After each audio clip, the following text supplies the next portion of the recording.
The stakes are high at this cyber defense competition. Top-notch security pros are posing as the bad guys, trying to break into simulated business computer networks, the kinds you'll find on Wall Street, in banks, or hospitals.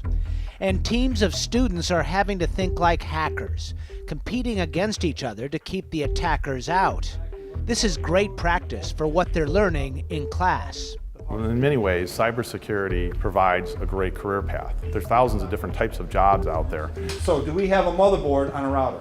It almost looks like a PC, doesn't it? With support from the National Science Foundation, the Center for System Security and Information Assurance at Moraine Valley Community College outside Chicago has become a national center for cybersecurity education.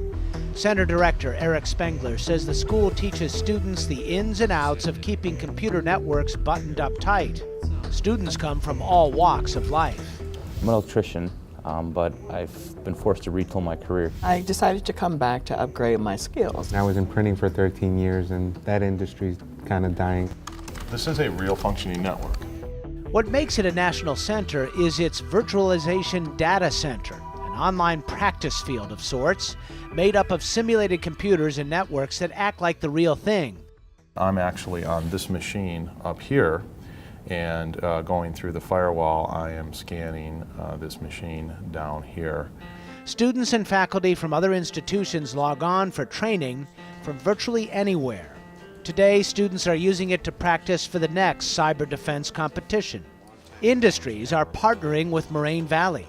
In a lot of cases, actually, students are hired before they finish the programs.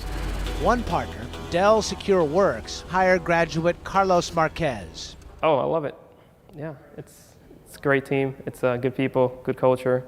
Spengler is proud to point to Carlos as an example for others. He has a good job, his dream car, and at his next cybersecurity competition, he won't be a student playing defense.